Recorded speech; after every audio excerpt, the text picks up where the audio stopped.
and gentlemen, the chairman. Good morning. Good morning. Please remain standing while the Minister says prayers about our meeting today and in Staffordshire in general. Father Potter. In the name of the Father, and of the Son, and of the Holy Spirit. Father, we come before you with open minds and open hearts, with open ears. I pray that you will guide our thoughts, inspire them with your wisdom, so that the words we speak may be the words you would have us speak, that all we do may be to the benefit of all those who live in this county, that we may share all that we have with all that who are in need. We ask this in Jesus' name. Amen. As we pray for the health and welfare of this county, so too we hold before you King Charles III and all the royal family at this particular time. We pray that those who would seek to criticize unjustly and uninformedly may also have their hearts and minds open to your word and your works, that you will maintain, support, and watch over and keep them safe. We ask this through Christ our Lord. Amen. O God, creator of all and ruler of all, we ask your blessing on members of this county council who have been called to show care and responsibility in the community. We pray that they may have wisdom, patience, and the ability to listen to each other and to the needs and desires of those whom they represent, that through their dedication and hard work, this council may duly prosper and the life of all people enhanced. We ask this through Jesus Christ the Lord. Amen. I invite you to join with me in the Lord's Prayer. Our Father, who art in heaven, hallowed be thy name. Thy kingdom come, thy will be done, on earth as it is in heaven. Give us this day our daily bread, and forgive us our trespasses, as we forgive those who trespass against us. And lead us not into temptation, but deliver us from evil. For thine is the kingdom, the power, and the glory, forever and ever. Amen. Please be seated.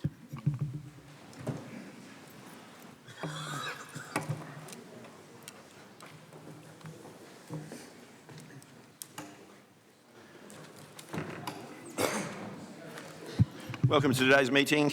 Item 1 on today's agenda is apologies. Are there any apologies for absence? Good morning, Chair. Good morning, everybody. Yes, we do. We have 4 that I'm aware of. Councillors Heath, Councillor Jones, Councillor Wildman, and Councillor Wilson. Are there any further apologies? Wilkes. We had Councillor Wilson on the list, I Wilkes. Wilkes. Councillor Peters. Oh, sorry, we'll take Councillor. Can you turn your mic on, please? Councillor Wilkes. Thank you. Councillor Peters, Mr. Chairman. Thank you so much. Item 2 with declarations of interest. Does any member wish to declare any interest? No declarations of interest. Item 3, confirmation of the minutes of the previous meeting. I move that the minutes of the council meeting held on the 8th of February 2024 be signed as a true record. Is that agreed?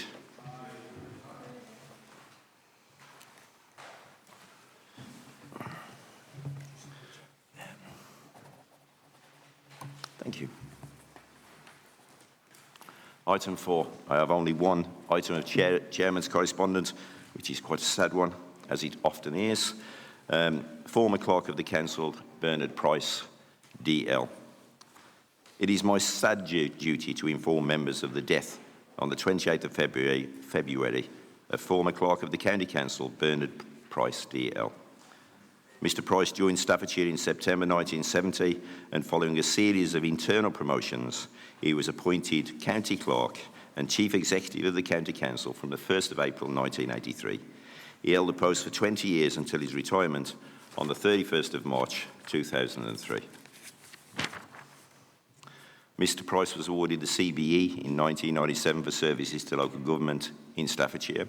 He was also awarded an honorary doctorate in law by the University of Kiel in 2001.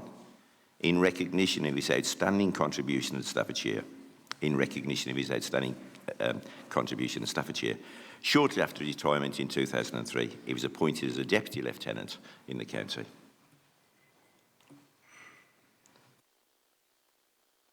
Councillor Philip Atkins. Thank you, Chairman. Just looking around the chamber, and I don't think there's anybody on the council. Well, there might be one or two, actually, that would have been on the county council when Bernard was chief exec and county clerk. And he was on when I first got elected back in 1987. So I was sort of like, he'd been in the role for 4 years. Bernard always introduced me as his county councillor because he lived at Abbots Bromley and was keen on his village activities. But being a good politician, I always noted that while his wife always voted, he never did. He was really straight down the line on being apolitical in the role. And if you cast your mind back to what was going on in the 80s and 90s, he managed this county, together with Stoke-on-Trent, because we were a whole county at the time, through some quite troubled times with, you look round at the four mottos on the top. We had the coal mines closing. I can remember being in this chamber when we refused permission for some coal mining that would go under Barlaston. It was a really difficult time, but Bernard steered the ship really well under the circumstances. Really nice guy. He loved his bridge and village activities along with his wife Christine. And Emma, his daughter, for a while ended up as the chief exec at Alton Towers, and Emma got in touch with me before Mike did, actually, to tell me that her father had passed away. Really, really nice family man. In latter years, he suffered with his health, and he really got involved with the Patients Advisory Liaison Service, making sure that patients' voices were heard in the National Health Service. His death was sudden, unexpected, and my thoughts are with his widow and his family. And if you've read out the long list of things that he did, Chairman, and I can't possibly add to that. You know, you walk past these names that are carved on the wall, and it's just sad that there aren't other people here who were the leader underneath him or involved with Bernard and what he did. I suppose one of the things, there's words that you never utter in this hallowed chamber. He had to deal with pin down and the aftermath of that. But he did that in a fair-minded manner and in a difficult manner. So from easy to hard, he dealt with it. And I just liked the guy. I wouldn't dare call him a guy. I'd have to call him Mr. Price. Thank you, Chairman. Thank you, Councillor Atkins. You're always so eloquent when we talk about people that have passed. You've been around so many years, you know them so well. And from a chairman's point of view, I genuinely appreciate that you take the trouble to do that. Can I ask members to please stand and observe a minute's silence?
Thank you. Please take your seats.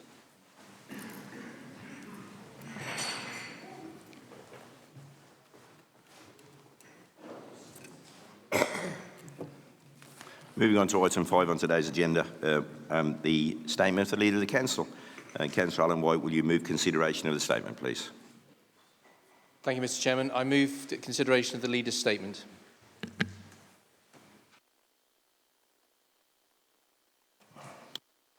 Item 1 on the Leader's statement, which is Staffordshire means back to business.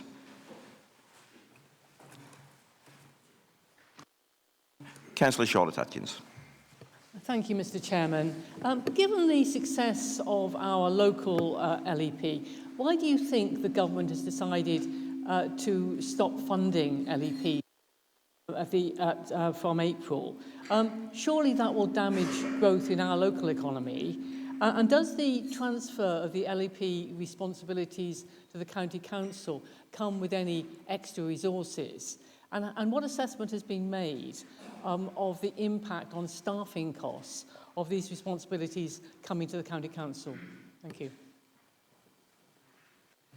Councillor Jill Hood. I was delighted to read the Leader's announcement about the tourism section. And I've left home this morning and my daughter is trying on at least 100 dresses to get ready for the event at the Arboretum tonight, where the Trentham events team will know if they're going to be put forward and, in fact, if they've won. She tells me they don't stand a chance because the alpacas are in the running, and I thought, yeah, I've got sympathy with that. I ask you to think about all these people who are office-based, but when the events take place, they go out, they slither about in the mud, they get their fingernails covered in whatever, they interact with the public, and they have an absolutely wonderful time, although exhausted. We are really lucky to live in Staffordshire and Stoke-on-Trent because of the amount of attractions that we have. And I feel particularly blessed to be in Stone in the urban division because we have many visitors on their way either to Alton Towers, the Potteries, Trentham, and all the other places that we love to go to, Drayton Manor too. So many of them call off in the town and they spend. So more importantly, they spend. It boosts the local economy and they love the various towns. And hopefully the hotels, bed and breakfasts get full. But, and it's a really big but, there is no or very little public transport. And when I go to Trentham and I look at the hundreds and hundreds of cars and I have to go every day, it just makes me sad. And here we are talking about our visitor product and delivering a green, sustainable tourism offer. If we had public transport, maybe it would reduce drastically the amount of cars that are going to these various tourist attractions. And in the summer, the burden of cost that's put on families trying to get to these places without public transport. So I ask the Leader, through you, Chairman, that perhaps this County Council can have a look at public transport just to help make it easier for us to visit and for those who are coming from across the country to visit. Thank you, Chairman. Councillor Nigel Yates. Yes, thank you, Chair. Good morning, everybody. Just looking at the last paragraph, pleased to see that you're moving forward with the lobbying activities for the 50-500 corridor. What I would like to say from this side is that Stafford Malden District Council are fully on board with this project and offer their support. And I'd like to the Leader's commitment that we engage fully with Stafford Malden District Council. I understand preliminary discussions have been very positive and very taking place. And picking up the comments from Councillor Hood, that we ensure that any development goes ahead on the 500 A50 corridor include a coordinated transport approach. I understand that we are looking at the local transport plan for the next 5 years or so, and that's currently under consultation. I'm just slightly concerned about seeing this, and it's only a very slight concern, it's just something to be aware of, is that this is probably racing on a slightly different timescale to the local transport plan. So I think it's key to have a coordination on where we want the county to be, and and this is a prime example of where we want the county to be to make sure that the current local transport plan which is being developed is actually future-proofed and takes into account developments like these and potentially others where we do need to ensure that we've got good cycling paths, good access for new housing sites and good public transport systems. And to that end, we did have a meeting concerning the local transport plan at Stafford Moorlands earlier this week, and one of the concerns which we had was the timescale under which it's being developed. And I want to just get the leaders' commitment that all the district and borough councils will be fully engaged with the process and have plenty of time to put their submissions in to be taken account of when the local transport plan is actually delivered. Councillor Philip Atkins. Thank you, Chairman. Really good report this is, but I just want to talk on a couple of things. One was the LEP, and to thank all those people who've served on the LEP actually, because they did a really good job on getting an awful lot of projects that we are involved with, and the boroughs and districts and the city council were involved with, over the line and getting them completed. We wouldn't have had the Stafford Western Access Road done if it had still been run from Birmingham and the West Midlands. You wouldn't have any chance of the Etruria being done. You wouldn't have had any chance of the Lichfield Southern Bypass being done. You wouldn't have had any chance of the Branston Locks interchange being done. You wouldn't have had the roundabout at Beaconside wouldn't have been done. There's loads of projects where, with a little bit of added help, got them over the line. And you wouldn't have had I-54 Staffordshire done and paid for, motorway junction paid for by now, if it hadn't been for two LEPs coming together, the Black Country in Staffordshire and Stoke-on-Trent, and it being made a business enterprise zone, so the business rates went to the LEP to pay the money back that did the work. Pay the money back. That's the trick. And that's what the LEP focused on. And there's a lot of people who were chairman of it who we need to give thanks to over the years. And I'm quite sure that it's done the job and it needs to move on. And I noticed last year we did a thing called the Rural Economic Strategy. We have an industrial strategy. And on the back of this, in the delivery arrangements, it's got a leadership group for the rural economy. Well, I'm quite sure the leader will have a leadership group for the whole of Staffordshire in a similar vein that brings everybody together from the private, public sectors, because we do not deliver jobs. It's the private sector that does that. And we can't deliver projects unless we do it together. So there's really a good opportunity there to follow the model. And I want to speak to the last paragraph. And Mr. Yates is a little bit late to the table, I suppose. This has been going on for quite a long time. And the A50 is involving right from the east to the west, from Cheshire East to Nottinghamshire, and all the counties and cities in between. Not the districts. It's a transport matter. It's a highway matter. It's about monitoring and lobbying government and Midlands Engine and Midlands Connect. And I'm really pleased that we've got to the stage that we have now, because it wouldn't have gone anywhere under any other administration. They didn't think outside the box.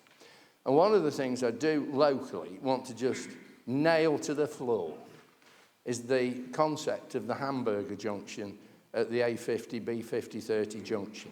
There's one or two people look at these plans in a 2D method, not a 3D. The proposals on most of these junctions is to have a flyover that goes over the roundabout rather than the cost of pushing the roundabout up in the air. Go and have a look at the Hamford Junction or Festival Park and you'll get an idea about what the proposals are, rather than going on Facebook or other social media and knocking the hard work that a lot of professionals and politicians have put into a project that will move this country forward.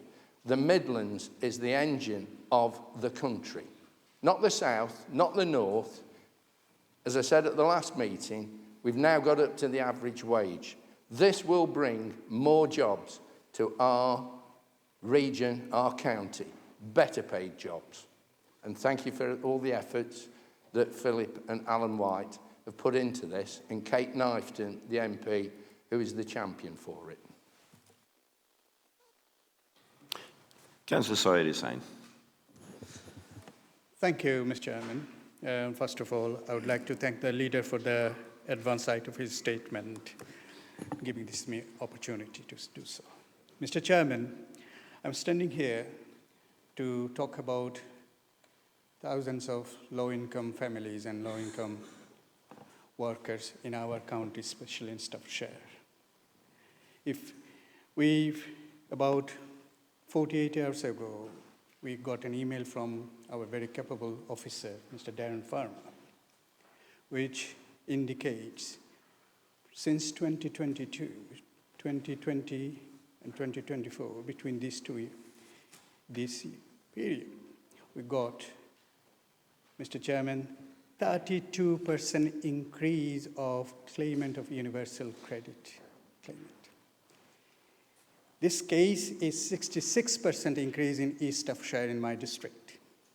Mr. Chairman, the reason I'm bringing this one is, although the government is saying that few £100 cutting this two pence in national insurance, the reality is every pound they get the universal credit claimant on, they have to give up 55 pence of their pound.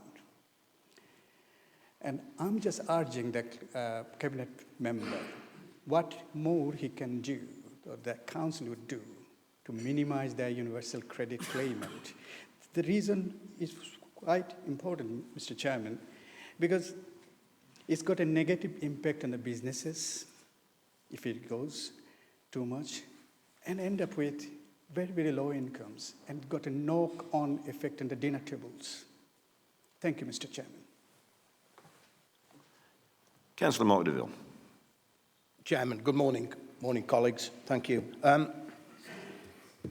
Great report, this is, Chairman. The A50, A500 corridor project is even broader than Mr. Atkins' description from Nottinghamshire to Cheshire East. It's broader than that. It strategically links up two international airports, Chairman. East Midlands Airport, right up to Manchester Airport. So really, it's A50, A500, straight onto the M6, and we have two international airports at each end of it. So it's a massively important project, and I, like Mr. Atkins, thank the leader and the deputy leader and the officers for the intense work that they're doing on this. Chairman, agree totally with Mrs. Hood. Staffordshire is a great place to visit, isn't it? And Alton Towers, of course, on my doorstep. Thank God for Alton Towers in our area, we always say, Jill. And I'm delighted to see, I think, that the new Nemesis ride opens on Saturday. So I'm sure that will boost visitor figures even greater, Chairman. I won't be on it. I won't be on it. And I definitely won't be on Oblivion. Only once did I do that, Chairman. That's another story. Mr. Yates commented on the A50, A500 corridor. And of course, you're right, it's essential that districts are able to link onto that strategic project. And I think the trick with Staffordshire Moorlands District Council, and we do totally support this project with great enthusiasm, the trick in the Staffordshire Moorlands is how we get from Cheadle, Leek and other outlying villages onto the A50 and the A500. So our part of the jigsaw is to formulate and work with the county on a transport plan that enables us to access the A50 and A500 corridor. And Mr. Yates is right, we had a very, very good meeting the other day where we discuss this. And my ask would also be to the leader and the cabinet member, Mr. Williams, when we go to consultation on the transport plan, it's really, really important that districts do have a voice.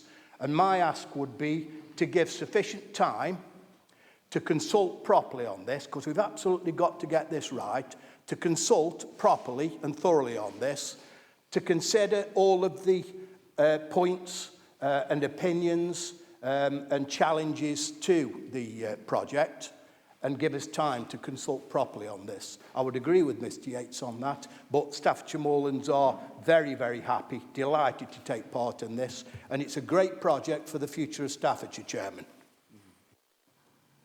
Thank you, Councillor de Ville, and I'm in full agreement. I won't be troubling Nemesis or Oblivion either. Councillor David-Smith. Thank you, Chairman. I note the demise of the LEP. I don't think I'd want to criticise what work the LEP has done. It's worked hard and it's done a great job. But I think that to look at the work that the LEP had previously been doing, to see that incorporated into the county council, we have the communications, we have the resources, and through our members we're able to bring to the table a much, much better understanding of local needs. And so I welcome the fact that it's going to come to the county council. I only hope from the county council's point of view that we are setting up the right level of communications with business, so that business can feel that we're not an arm's length organisation, but that we're embracing very, very much their needs. And I'm sure that we'll do that, Chairman. So I welcome the addition to the County Council's role, the role that was previously undertaken by the LEP. And I say that from having significant experience of working with LEPs in Birmingham and around. I think that there has been, to a degree, a disjointed relationship. And I think that bringing everything into one house is going to be a great improvement. Thank you, Chairman. Councillor Mark Winnington. Thank you, Mr. Chairman. Again, a few words about local enterprise partnership. I feel it's sort of slightly remiss of me not to say something, because there's so many people been involved with it over the years, and it has had some great successes. As with all of these things, they're like plants. We put the seedlings down, they grow, and then they senesce, and I'm afraid we're at the senescing stage now, and hopefully the projects such as the A5500 will sort of take some of that nourishment and fly, and I'm sure it will under the guidance of the leader and deputy leader. I just wanted to sort of talk about one of the greatest successes of the LEP. It wasn't I-54, it wasn't all the stuff we did at Cannock, it wasn't West Midlands trains, it wasn't all of that. It was working together. And the best example I've got of that working together, and it was nationally acclaimed, and there was awards flying around. We had, for I-54, the leader of South Staff's council, who was Conservative, the leader of Wolverhampton Council, who was Labour, and Councillor Atkins, who's again, a county councillor. So we had a county, a unitary, and a district council, all different political persuasions, working together for the people of the area and the greater area. And to me, that'll always be the outstanding result and the best example of what we can do if we work together. Thank you. Thank you. One more speaker before I bring the cabinet member in. Councillor Philip Hudson. Yeah, thank you, Mr. Chairman. Councillor Atkins and myself represent the adjacent divisions, so it's only right and proper that I support everything that he said about the A50-500 corridor. Totally support you, Phil. You know that we work together in partnership, covering both of the urban and the rural divisions, sorting out the issues there. And I use the A50 every day of the week, going to my work in Derbyshire, except when I'm here representing Uttoxeter at the full council meetings and other meetings. And I've also seen the burger islands in Festival Park, down Hanbury, and I think, to be honest with you, that's probably the best solution for those roundabouts in your Toxteth to make it work better, because it helps people get along the B5030 to Roaster and JCB, and it also helps our people get from Nottingham along the A50 all the way up to the A500, so I think that's a sensible approach. But I would like to thank our MP, Kate Niverton, for the work that she's done in driving this project. Thank you so much, Kate, for the work that you do. I will continue to support you and our residents throughout this project, and let's get it done as soon as we can. Thank you. Councillor Philip White. Morning, Chairman. Morning, everybody. A lot of points there. I'm going to do my best to cover all of them, but I'll apologise in advance if I miss anything, and I hope the leader will sweep up anything that I do miss. And I'll go on the order that it's in the agenda item. So, regarding universal credit claimants, that 32% increase that you mentioned is similar to what we've seen nationally. So Staffordshire is no different to anywhere else in respect of that. Where Staffordshire does stand out in terms of universal credit is our overall claimant rate is far, far lower than the regional average. It's about half the regional average and is considerably lower than the England average. So whilst the points you make are well made, we have a good record and a long-term record in terms of this. So we can stand on that record. It doesn't mean that we don't have to do more to make sure that more people are in employment and gainful employment. And as I've mentioned quite a few times before in this chamber, our Jobs and Careers Service is Staffordshire County Council's contribution to that, linking people with jobs and training. And there are still as many jobs in Staffordshire as there are people who are seeking them, so joining those up is really important, along with removing other barriers to people getting into work. In terms of the tourism awards, it's nice to know you've got somebody who's got a stake in that, and good luck to them, and good luck to everybody else. It's fantastic we've got a record number of people and organisations who've applied to be part of those tourism awards.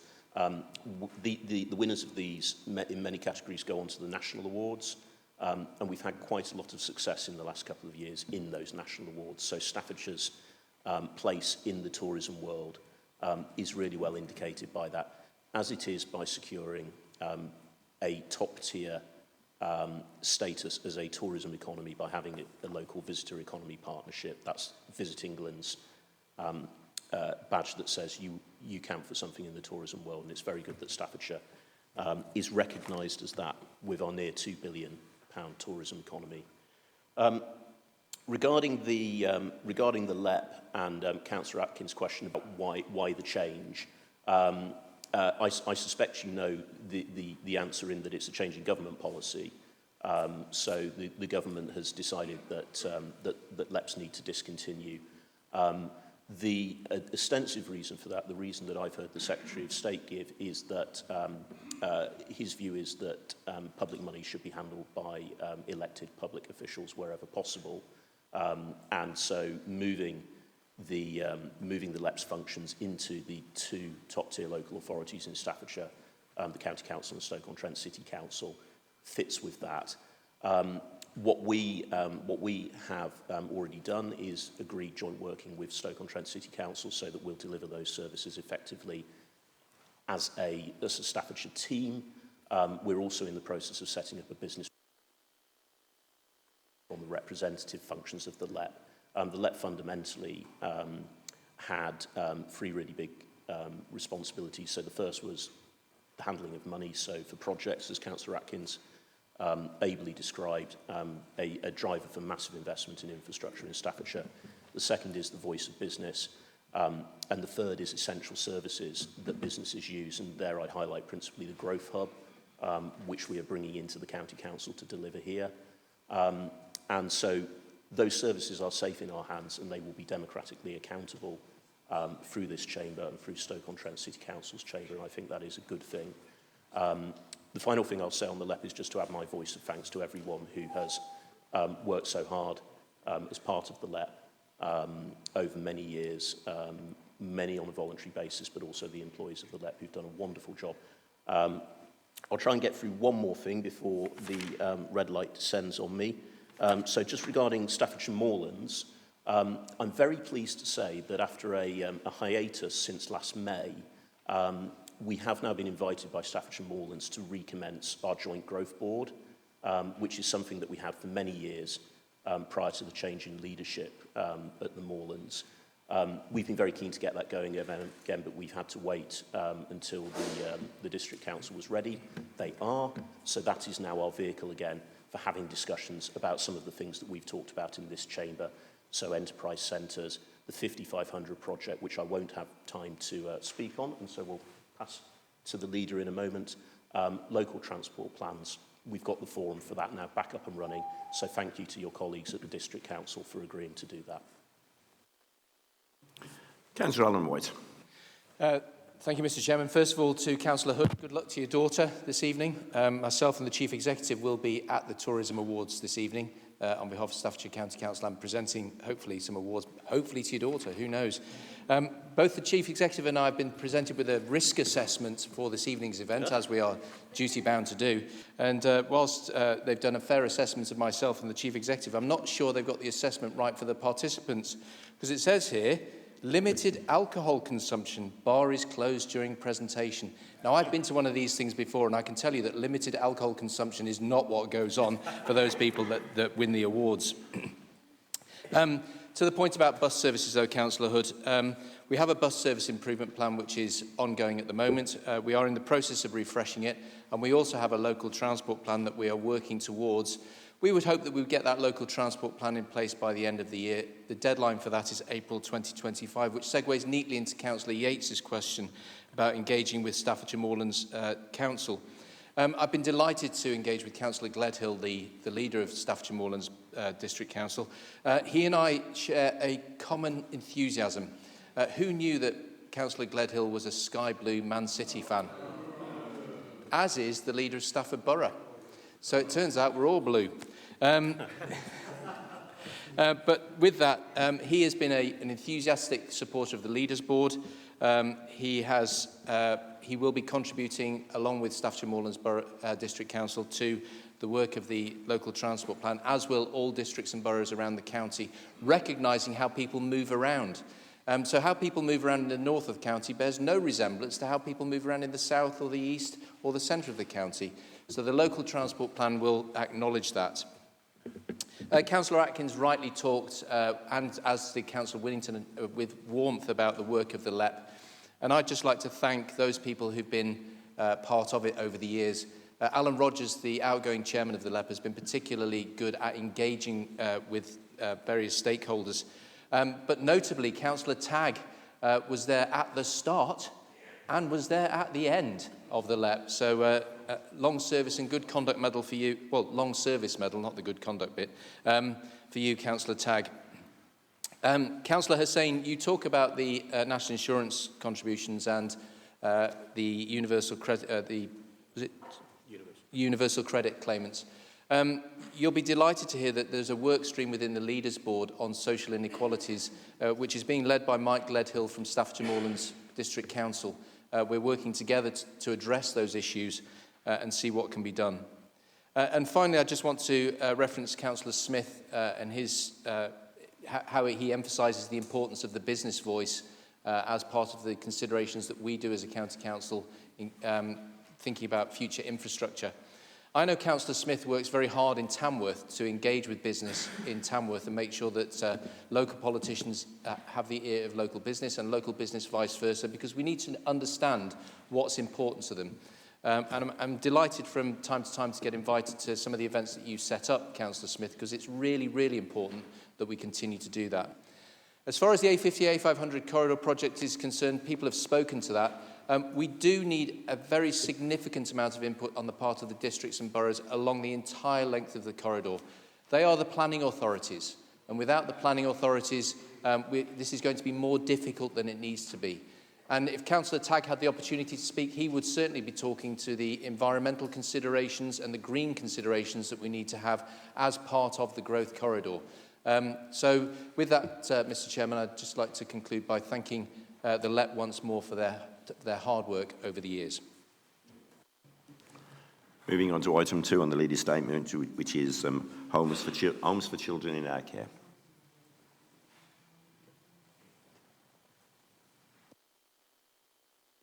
Councillor Gillian Pardacey. Thank you, Chair. The 6 in-house local authority-run children's homes are much welcome, Chair. It's a positive move to help reduce the number of children that for far too long have been placed too far away from their family homes and loved ones and can be moved again and again from place to place. And it also means, Chair, as well, that we can fully hold these homes to account and further meet some of the complex needs of our children without being ripped off by the private sector. Thank you, Chair. Councillor Anne Edgeler. Thank you very much, Chairman, and good morning, everyone. I cannot thank Councillor Mark Sutton and his team for moving forward and building these local homes for our most vulnerable and complex needs children.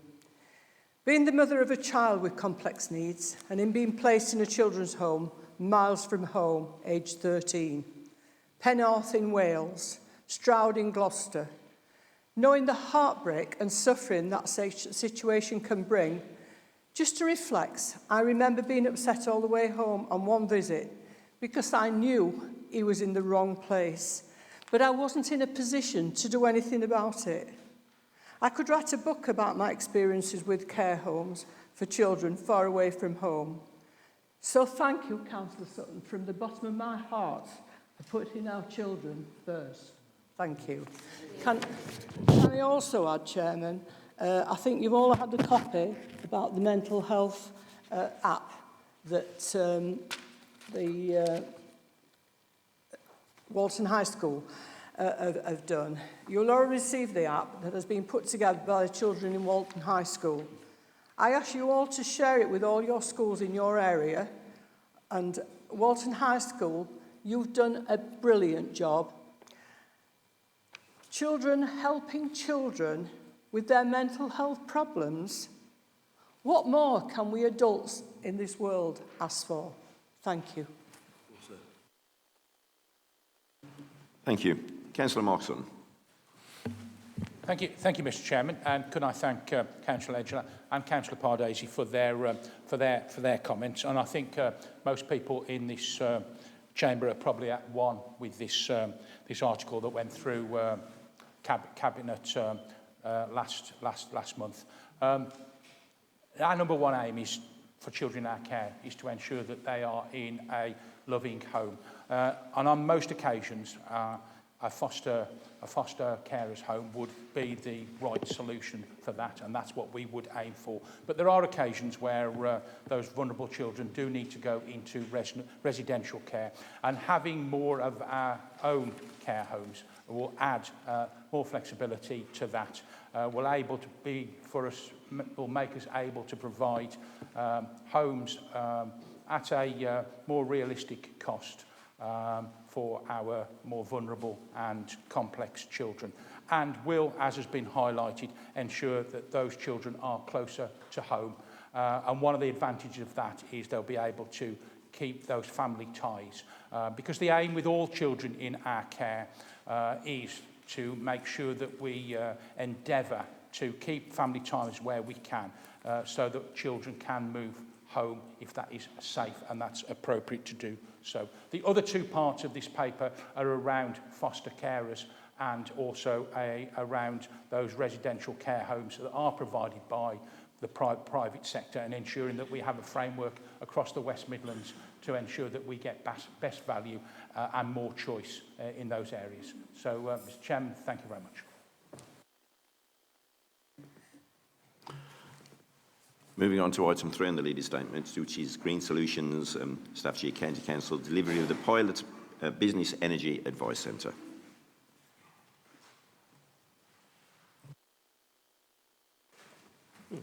Thank you very much, Chairman. Just a couple of quick things on this. So this is a very good scheme that extends the reach of what's typical in these sort of green business grant schemes, which tend to be for quite small amounts of money. This scheme offers considerably larger grants, which is quite exciting for us because it means we can engage with larger businesses than we usually can with these sort of schemes, which we're really pleased to be able to do. The other thing that's really pleasing is that this is funding that's come to us from the West Midlands Combined Authority. They received a large grant from the Department for Energy Security and Net Zero and weren't able to spend all of it in their area. And when they looked for a partner who would be able to spend the money well and efficiently and in a short period of time, naturally they found their way to Staffordshire because we are highly effective at delivering these sort of schemes. Just want to make a particular mention of Nicola Kent, who is the officer who delivers these schemes, who, my goodness, is able to catch a ball that's thrown at her very fast and then do something useful with it, which we will do with this scheme. So if you're aware of any businesses, small or medium-sized, that might benefit from this type of funding, please do get in touch with them and get them to get in touch with us. Thank you. Moving swiftly on to item 4 on the leader statement, which is the House Waste Recycling Centre, the Equipment Replacement Programme. I have no speakers. Councillor Simon Take. Thank you, Chairman. Yeah, a real good news story, this, I think. As part of the business case for bringing in the House Waste Recycling Centres was to have an equipment replacement programme. 4 JCBs ordered and in the process of being delivered, and these will help to obviously aid the working of the sites, but also they're going to be using HVO, hydrogenated vegetable oil, so there'll be obviously net zero emissions as well. I think this shows our commitment to our household waste recycling sites and that they are for Staffordshire residents, as we've done with our successful permit scheme. And also using a local company, JCB, you know, a successful local company for this as well is ideal. So a good news story all round. Thank you. Thank you, Councillor Tegg. Moving on to item 5 on the leader statements, which is the Integrated Performance Report for Quarter 3. Once again, I have no speakers. Councillor Parry, do you want to come in on this? Moving on swiftly to item 6 on the leader statement, which is the adoption of the revised civil contingency policy and the new business continuity plan policy for Staffordshire County Council. I have no speakers. Nope, the leader doesn't want to come in. Moving on swiftly to item 7 on the leader statements, which is the Equalities, Diversity and Inclusion Progress Update. Councillor Sawyer-Hussain. Thank you, Mr. Chairman.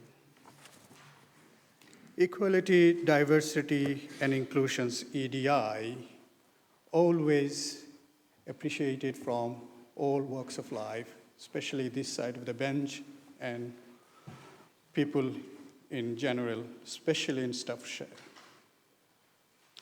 Mr. Chairman, racism is a poison, should have no place in our society. I deplore the racist attack on any politicians based on their skin color, faith, or gender, which is always a big challenge for this EDI principle. On this note, I'm sure many colleagues will join and condemn the recent racist attacks on individuals like Diane Abbott, MP,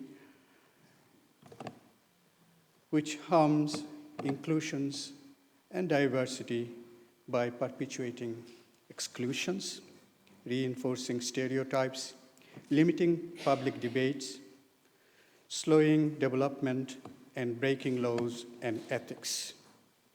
They instill anxiety and discomfort in marginalized groups, limiting their capability and capacity to contribute to society. The reason I'm bringing this one, Mr. Chairman, I have stand on the shows I have suffered through. I am grateful to many of my colleagues in both sides of this House and beyond. Councillor Mark Deville, in my difficult time, he came in and stand with me and give me the comfort. My leader, even the leader, your good self as well, if you remember. I'm grateful for it. Mr. Chairman, I welcome the report to look into the gender gap and things. At the same time, I would like to point out for considerations for the cabinet member whether a disability pay gap survey is to be considered, because it's crucial for ensuring equality, diversity, and inclusion as well. By identifying and addressing disabilities in pay and employment outcomes for individuals with disabilities, and surely it will help our councils to comply with any legal obligations, develop inclusive employment practice, monitor progress, promote transparency, and inform policy and decision-making, and ultimately promoting a more inclusive workforce. I'm not saying it has not been practiced in here, but we would like to make our good even better. So, Mr. Chairman, on this note, yet again, I would like to express my gratitude. Some of the words in 2024, what was used against me, which is totally abhorrent. When I became the first citizen, the mayor of East Staffordshire, in online, some individuals says, quote, another brown, another Muslims in power. Wait till we commence the civil war. When I first elected as the first Muslim in this chamber, and I was the only BAME councillor, and I am grateful to every councillors for their support. And first, after the first elections I got, now we got elected, you can get a free ticket to Pakistan. And I'm proud of this place, Mr. Chairman, and my colleagues for their support.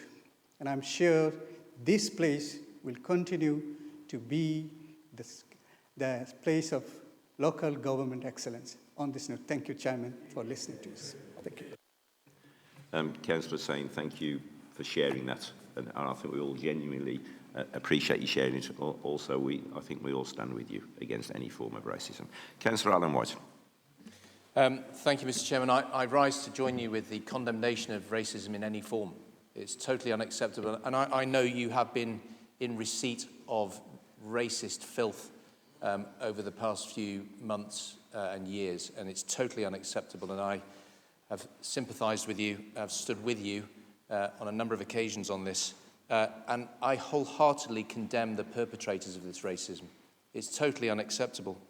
We live in a society which is sadly polarising in a way which I've not seen in my lifetime, and I don't think anybody else has seen in theirs. And we see it across the Atlantic as well, don't we, that polarisation of views. And that polarisation leads to limited dialogue. And if we are able to speak to each other, it is so obvious that there's so much that unites us and so little that actually divides us. I was privileged on my first ever visit as leader of Staffordshire County Council. My first visit I ever undertook was to a mosque in your division, Councillor Hussain, and I'm grateful for that opportunity. It was the first mosque I've ever visited, and that conversation I had with the imams and the community leaders there helped me to understand the challenges that we faced at the time of getting the messages out about COVID. And that dialogue resulted in that information flowing to the communities we needed to reach. So it's through dialogue that we get the problem solved, not through people who are sitting at their keyboard at 11:30 at night wearing nylon underpants, drilling their fingers into their keyboards, telling us how appalled they are by this. The reason why I know that, Councillor Perry, is because I like to imagine that's what they're like. Sad, lonely individuals. It's worse, is it? They are sad, lonely individuals because they don't get out of their houses and actually have the conversations, do they? we have conversations here. Sometimes we disagree, but we have conversations, we have dialogue, and that's the way we improve the lot of the people that we represent. You referenced disabilities. We, of course, comply with the Disabilities Discrimination Act. We comply with the Equalities Act. But that said, there are always going to be occasions where we haven't quite done as much as we could have done, and we correct it when we do, and we correct it wholeheartedly and fulsomely when we inadvertently make mistakes. But the intention is there to always comply, and the intention is there to make sure that those people with disabilities are well represented and well catered for within Staffordshire County Council. Thank you for your words, Councillor Hussain. They remind us of the importance of stamping out this sort of thing everywhere, and particularly in the county of Staffordshire. The end to racism.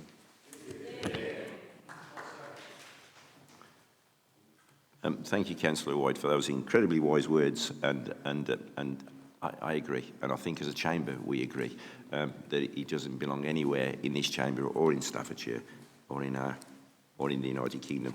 Moving on to item 8 on the leading statement, which is the procurement of gas supplies. Councillor David Smith. Thank you, Chairman.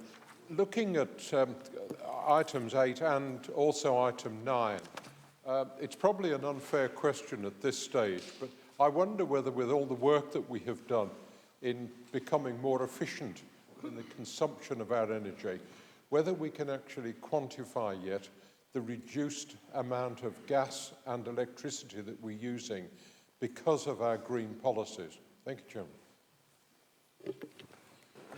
Councillor Nigel Yates. Yes, thank you, Chair.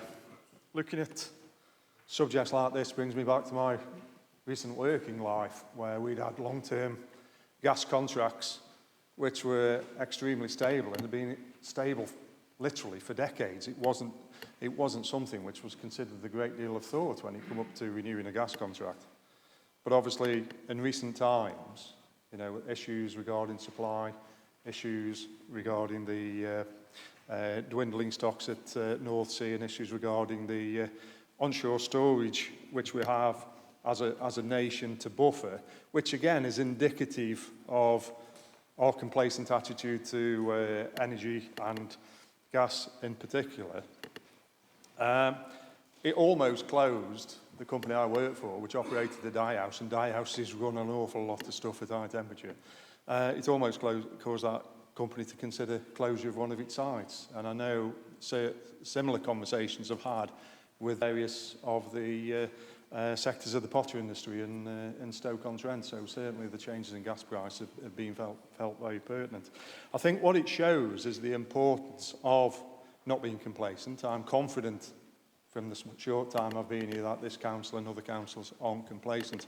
But it shows that the investment put into insulation, carbon reduction, green technologies, what you want to call them, is not flower and extra things which don't need to be spent, they only spent for such a way, are now fundamentally important.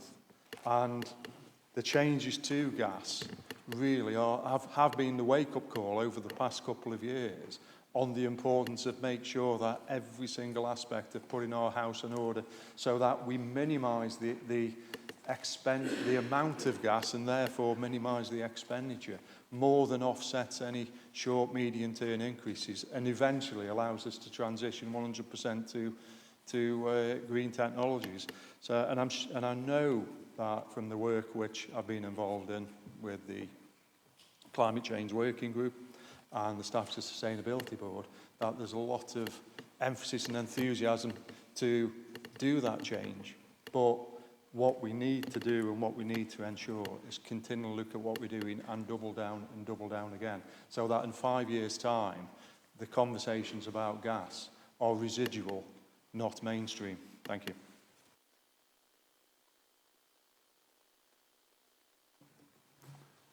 Councillor Mark DeVille. Chairman, thank you. If I may just put some focus on the importance of this report, Chairman, our annual spend on gas alone is about £7.5 million annually, of which, Chairman, two and a half million is on our corporate estate, offices, etc. And about 5 million is spent with district partners, police, fire, and our academies. So we're talking a very, very large amount of money. Delighted to hear the comments about our preservation of usage of gas and utilities and care for the environment. Excellent question, Mr. Smith, about the reduction in gas and electricity use. Actually, reduction through the work that we've done on street lighting has resulted in 18.4 kilowatts saving, which in everyday terms actually relates to us using one of our household appliances, such as a TV, for 42 years. So, Mr. Yates, there's no complaint, and thanks for the work that you've done both at county and at district with regard to this. There's no complacency anywhere in this council about looking after our planet, looking after the future for our children and our grandchildren. We've only got one planet, we've only got one chance of protecting it, and believe me that there's no complacency on our part to continue doing that. So it's a really, really important report, Chairman, with the value that we spend on utilities. But I think even more importantly, Chairman, it's another example of us looking at the preservation of our environment as part of our day job, and we'll continue to do that.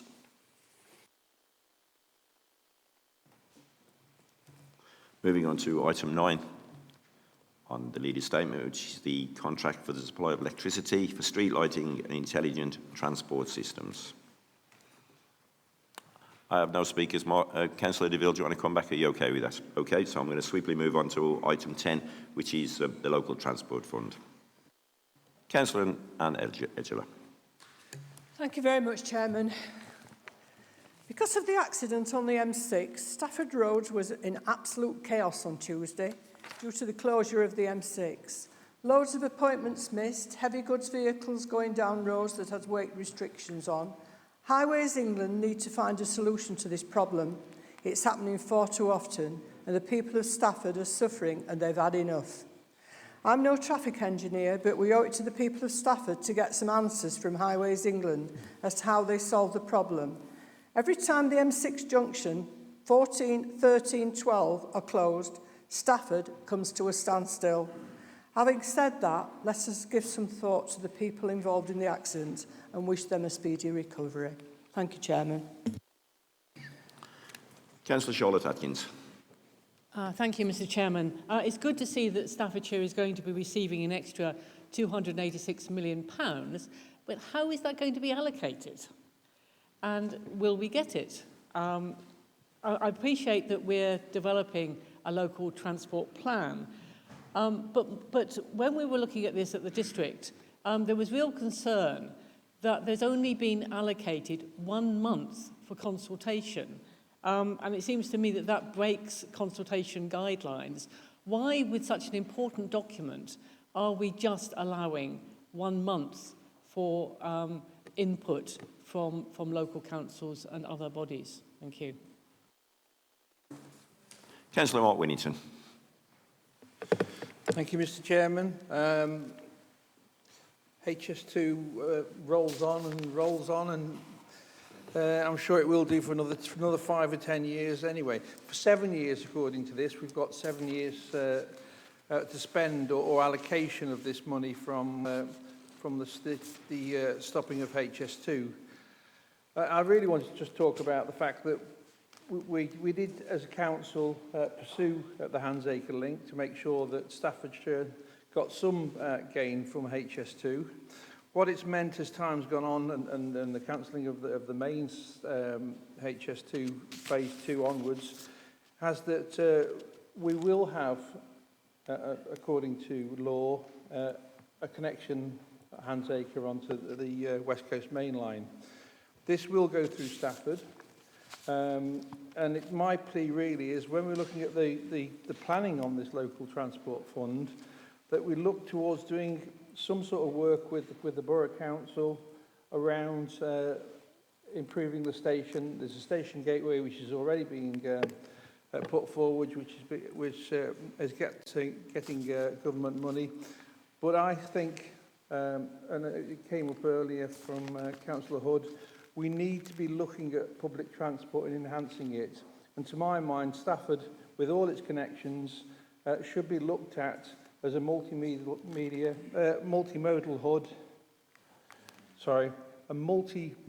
link, which means that we can then feed that out to the greater Staffordshire and make sure that all our residents have good public transport and, as it's just been mentioned, less traffic on the roads as well. Thank you. Councillor David Smith. Thank you, Chairman. I commend all the extra money that we're going to be able to spend on roads in Staffordshire. I think that's fantastic. I would love to feel that some of it was going to be spent on alleviating rat running through my division. But when we look at expenditure, it's also interesting when we look at the amount of expenditure we've been able to persuade another council to make. And I'm delighted, Chairman, that at a recent full council meeting of Walsall Council, we had a member of the community within Stonnell who was invited to address the council on the problems of the Chester Road and the problems of the crossings. That was debated very extensively and is available to call down if anyone feels moved to watch the debate. But the advantage that we have is that the council agreed unanimously that they would ask the Cabinet at Walsall to address the problems of Chester Road and to look at how they can add restrictions onto the Chester Road. I'm absolutely delighted that Walsall have responded in this way, and I think it's a perfect example of how we as the local member can actually influence another council.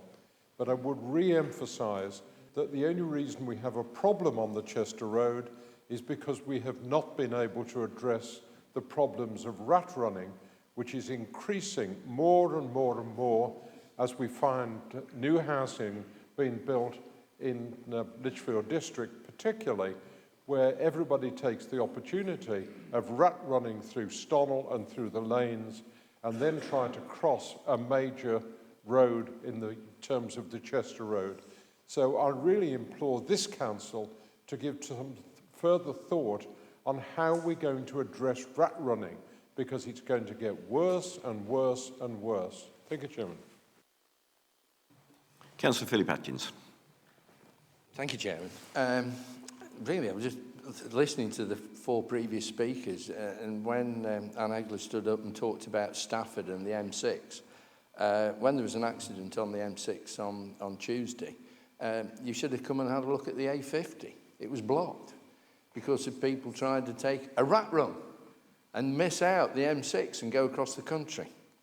And Mark Winnington's quite right about the multimodal transport hub at Stafford, because a lot of the work that we were doing as a local authority through Midlands Connect and Midlands Engine was trying to put the additional infrastructure in place so that people could make use of our mainline railway station. So even though HS2, which this chamber has always said was a bad idea, we've always been doing the work about trying to improve our infrastructure and being able to connect and get across the country, east, west, north, south. So really what Charlotte was on about only a month's consultation, blimey, there's piles of paper stacked up with the evidence of what we need to do. There's stacks of it. And I do hope that, not like East Staffs with the new administration there on the Borough Council, the first thing they did was delay all the projects because they wanted to go and have a look at the paperwork and discover that, oh, that's how it is. So we need to get on with this because time doesn't stand still. And I'm pleased to say that the extra money into the development in Branston Locks, but there's another one called the Third River Crossing, which in East Staffordshire has been going on for as long as as long as I can remember, about putting another road in across it. And lo and behold, the developer over in Derbyshire is going, oh, I don't know, not yet. Can we have a delay? I just quite haven't got the money. Oh. So you do have to work with your neighbours, even over the boundary in Derbyshire or Walsall or Cheshire or wherever, because we live in the United Kingdom. It's called a country called England if we're national. Thank you, Chairman.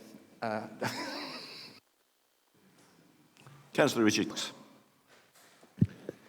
Thank you, Chairman. I do welcome the report going forward. It's remiss of me not to have mentioned today that there's a plan to upgrade the Wood End Lane to an A road, and the first phase was going. Phase 2A was going to finish the job, but obviously I'd like to hope that the monies involved here will complete that very much needed upgrade. It will help certainly two of my main villages within the division and the ward that I represent at district, and I would like to think that that project could actually get going as soon as possible. But I understand the constraints of timing, etc. But I hope we can fulfil that project, a much needed upgrade. Thank you. Councillor Nigel Yates. Yes, thank you, Chair. Yes, and I welcome this additional funding, and I do note the first line of the statement, which adds good connected road network is important to people and businesses in Staffordshire. Obviously, I think we all agree with that, but there's more road users than just the ones who use cars and business delivery vehicles. There's the pedestrians, there's commuters to schools, and the cyclists, and none of those are mentioned in this short paragraph, and I'll take that as just as a short paragraph.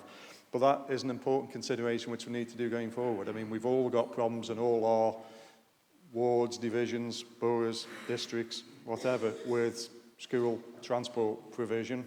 We've all got problems with all our primary schools, middle schools, high schools, absolutely chock-a-block.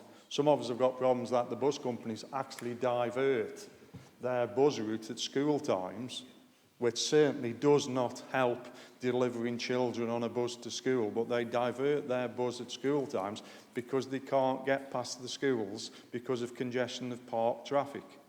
It's a shame, really, that some of these commuters, some of these people dropping school children aren't allowed to drop them off directly by car in the classroom, because that would free up space on the roads.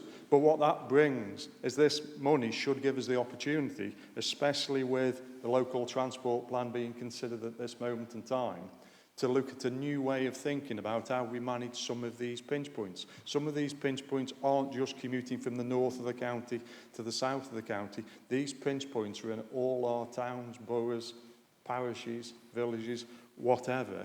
And we need to find a solution where car isn't necessarily king.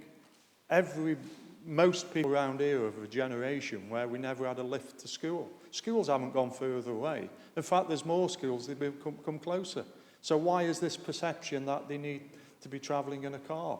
Is it because the roads are too dangerous? Is it because the footpaths aren't maintained? Is it because zebra crossings in busy areas aren't upgraded to pelican or toucan crossings, or whatever the latest bird call it is at this moment in time? But the reality of it is this money gives us that little bit of space to start planning our infrastructures in all our areas to actually reduce the amount of short-term car vehicle traffic which we've got. And that becomes an absolute must. And that has to be a cornerstone, whether it's through public transport, whether it's through safer walking routes, whether it's through enhanced cycle routes either within the road network or separate to the road network, which includes ongoing maintenance, because we've had cycle routes put in which have then been completely forgotten about. But it is very important that we take this opportunity of this additional funding to look at things a little bit differently, and in some respects, with regards to walking to school, let's go back to the future. Thank you. Councillor Philip White. Thank you very much, Chairman.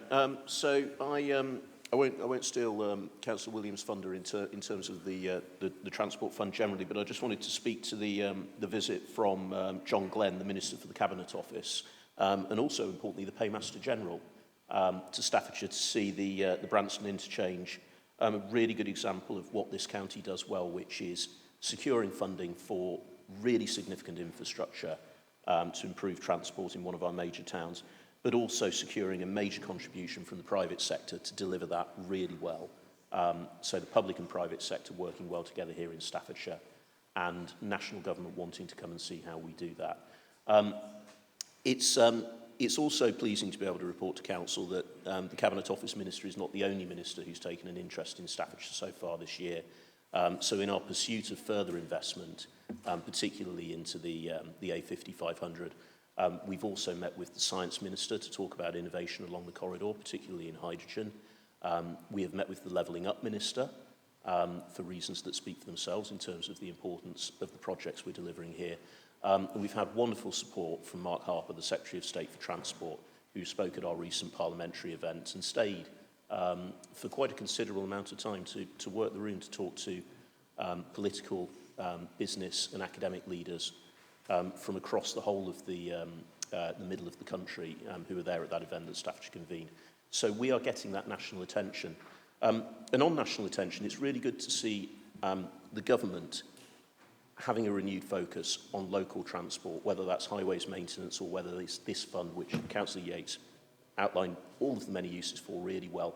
But in a general election year, it would be jolly useful to hear from the opposition as to their plans in terms of spending in this area, because the planning for this takes quite some time and it needs to be done on a long-term basis, and that is rather difficult to do when only one of the two potential parties of government has committed to that funding. I might have missed a commitment, but it would be nice to know that whatever happens in the general election, that funding is secure so that local authorities such as this one can just get on with planning and delivering.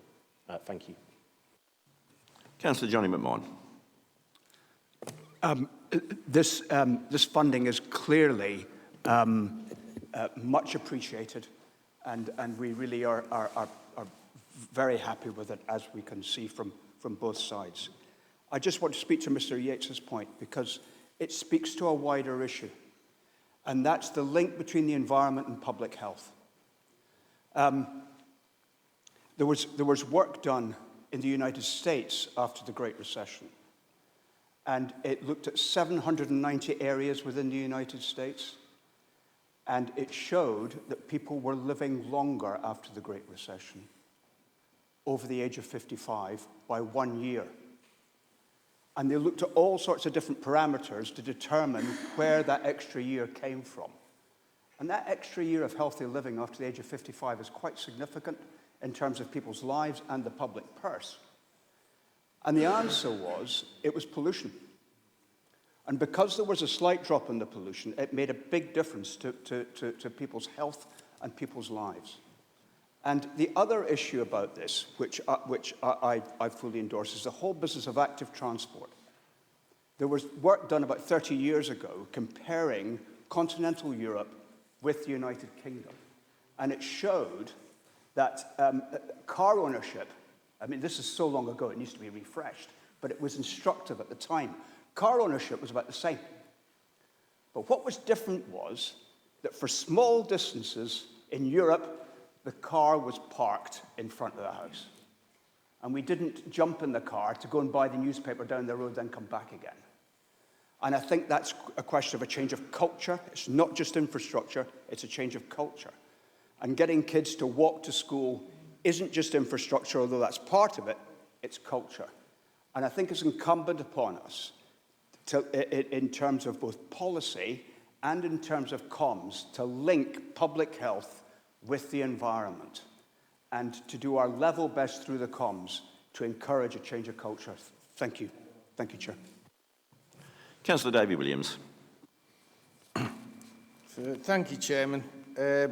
I just wondered if you don't mind just to read a quick statement with regards to the point Councillor Edgeler brought up with regards to the gridlock experienced in Stafford on Tuesday, which was obviously a frustrating experience for all I would, however, like to be clear that when the works on the 449 were approved, National Highways were formally notified that their strategic diversion route will not be available to them and that they need to utilise other routes.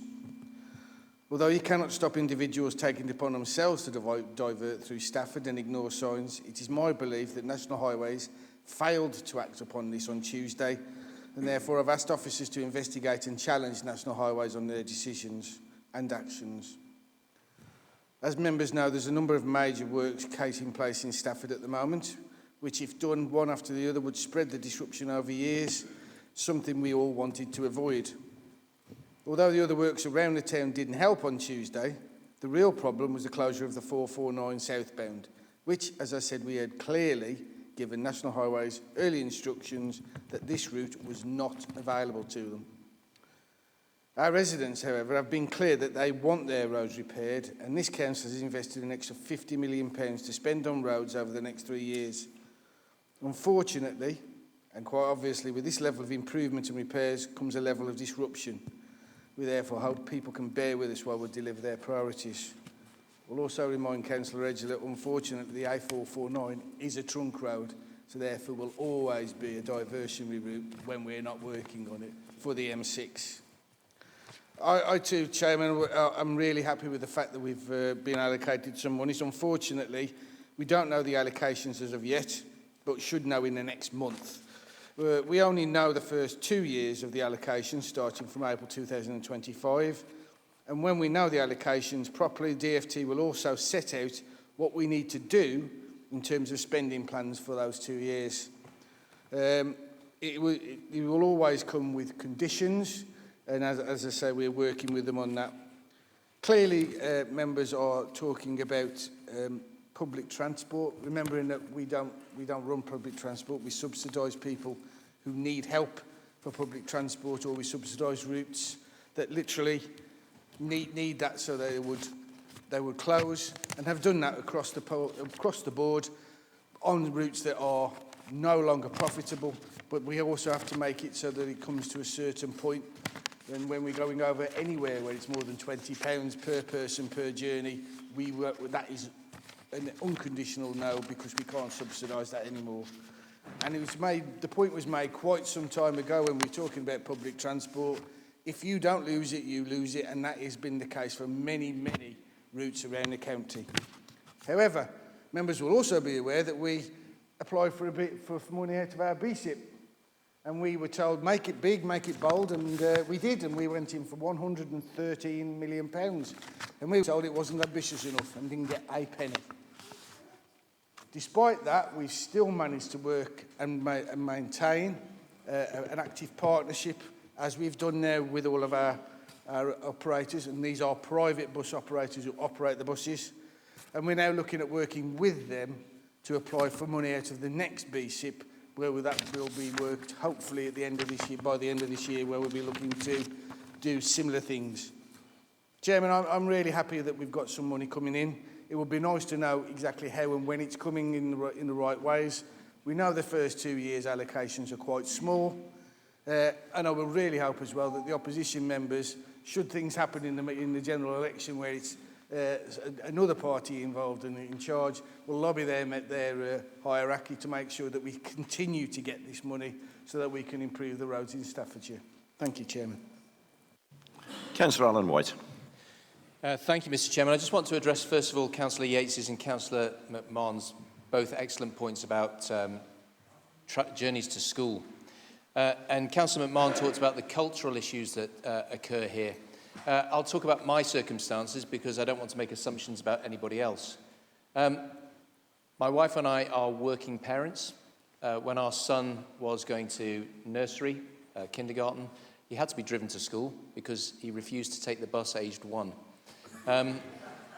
But you get, I know, completely unreasonable, but you do get into the habit of putting your child in the car in the morning and driving them to somewhere rather than saying, off you go. I had to walk to school from the age of 5. Sympathy? No.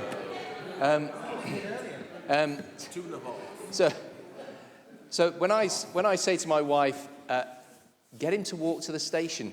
She says, oh, but it's raining a bit. I don't care, it's raining a bit. Walk to the station. But this is the point. You get into a habit, and you've got to get out of that habit for the benefit of your children, to encourage them to walk to school, because it's a communal activity. It's an opportunity for the children to interact on the way to school, to catch up on friendships, what you've seen on telly the night before or whatever. And I think it's actually an important part of social cohesion as much as it is a part of public health. Councillor Tagg must, of course, be rejoicing here, because his green agenda is inculcating itself throughout the council, and everybody's imploring others now to get out of the car and walk and consider that. I also want to just talk to the local transport fund allocations. Councillor Williams has talked very eloquently about those allocations and the fact that they are backloaded rather than front-loaded, so we'll only find out in due course what we're going to get in years 3 to 7. But as members of the council were talking, I was totting up how much was being spent by each member. I think Councillor Smith managed to spend 17 million in his speech, Councillor Cox managed to spend 25 million in his speech, and Councillor Yates managed to spend 255 million in his speech. So you can see that you're an expensive date, Councillor Yates. You can see that if everybody got their wish with the local transport fund, we simply wouldn't have enough money. So we're going to have to prioritise those schemes that are the most vital across the county. There are, of course, rat runs that we need to address. There are pavements that we need to attend to. But what we have to do is prioritise those things. I've already had letters from members of Parliament saying, could you just explain how you're going to spend the £40 million of Staffordshire County Council's allocation in 25-26 in my constituency, to which you say, well, it's not a constituency allocation, it's a county-wide allocation. So it's a great opportunity. There's a lot to go at, but we will have to prioritise as that money comes through. Thank you, Mr. Chairman. Moving on to item 11 on the leader's statement, which is Wally's Quarry. Councillor Derry Cookfield. Can I just say, Mr. Chairman, I think you're about fed up of reading me talk about Wally's Quarry. Right? Councillor Cookfield, it's an agenda item. I'm sure we're all delighted, and I'm sure that your words of wisdom will be well received. Well, very, very wise. Can I just say, first of all, to the leader in Newcastle Council and the leader of Staffordshire County Council, the residents within my area that I represent, right, they turning round and saying, right, listen to us. We need help. And it's a very sore thing, I says, because of what's going on at this moment in time. We've got people turning round and saying they're killing our grandchildren. We've got people turning round and saying that the moment a baby is born, the first gasp of air that they have is contaminated. Gas.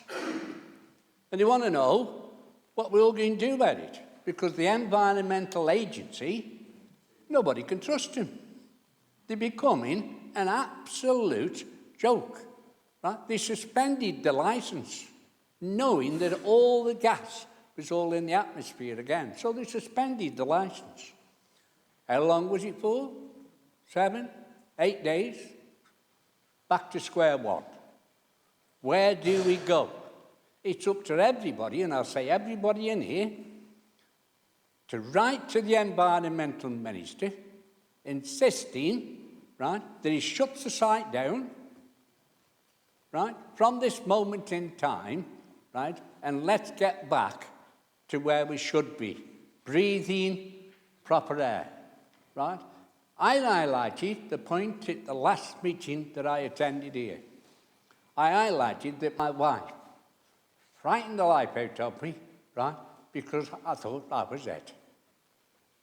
Where do we go? If you won't help him, who will? The government at this moment in time, right, should step in. The Environmental Minister should step in, right, and say enough is enough. Forget the money, because that's what it's all about, is money, right? People are more important. Babies that are born are more important. You say, well, can you say it'll affect them? Come back in 10 or 20 years' time and then tell me that. it's too late. How can asbestos affect you? Come back in 20 years' time. Too late. People have died with it. People have had cancer with it. You can go on until the cows come home.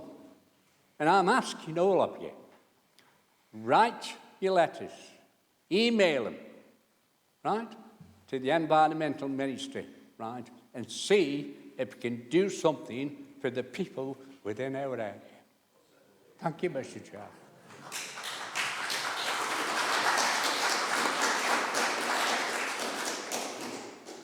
Thank you, Councillor Uckfield, and keep representing the people of your area as you do. Councillor Simon Tack. Thank you, Chairman. I completely agree with the comments of Councillor Uckfield. He's been involved with this even longer than I have seen this deteriorating situation, which seems to get worse year after year, and I think we're back to where we started on this. So residents living around the landfill and further afield were relieved when the Environment Agency finally used its power to suspend the site. I don't think anybody thought that it would be just for those 7 days.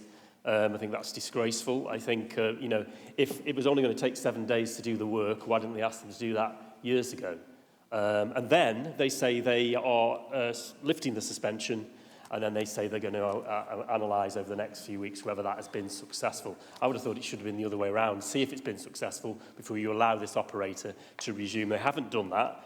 And now, quite rightly, the residents and their councillors, me included, my division sits where the quarry sits, are not happy, and they want to see, obviously, further action taken.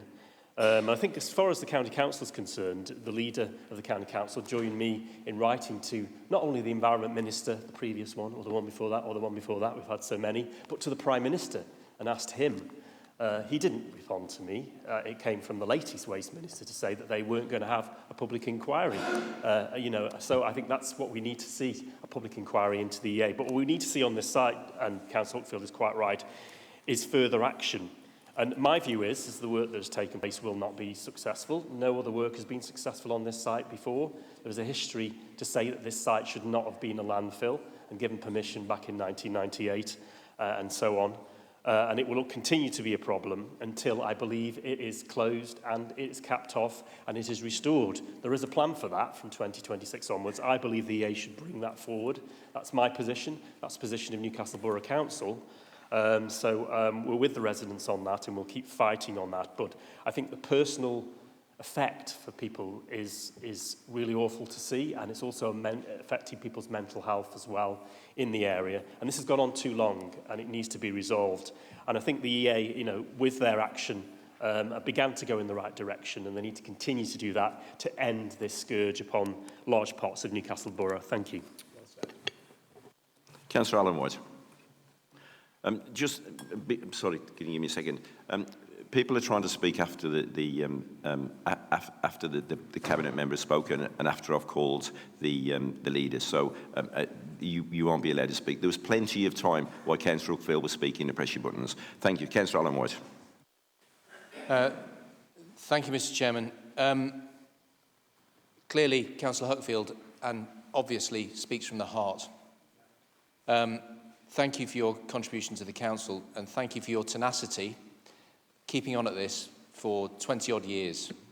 You and I had a long telephone conversation recently where you were able to give me the history of your involvement in the site, your knowledge of the people who've been involved with the site, the contributions that should have been made, the things that failed to happen, meetings that have taken place in your kitchen with members of representatives of the Environment Agency and others to try and push forward with this. So there has nobody done more work on this than you have, Councillor Uckfield, and I think local residents should be hugely grateful for all the work. But all the work you're doing isn't, unfortunately, getting the result that you want, and that's the reason why you stand up here this morning. It is a disgrace that the Environment Agency hasn't responded appropriately to our pleas for help on this. Councillor Tagg and I, as he referenced, had written to the Prime Minister and various Secretaries of State, because they come and go, they really do, and Environment Ministers, to implore them to do something about this site. We get told, as senior leaders, that this is a technically difficult site and we're going to put environmental monitoring onto the site. And then guess what happens? The monitoring equipment is faulty and inappropriately calibrated. So we're not even sure what the situation is with the gas emissions from the site, which is a further disgrace. Councillor Pert and I talked about what we could do to put pressure on the Environment Agency. So Councillor Pert has led joint scrutiny with Newcastle-under-Lyme Borough Council and Staffordshire County Council, asking the Environment Agency to represent themselves at a public meeting of scrutiny. They empty-chaired us on something that involves public health and the future generations of the people living around Newcastle, in Newcastle-under-Lyme, and particularly around Silverdale and Wally's Quarry. Totally and utterly unacceptable.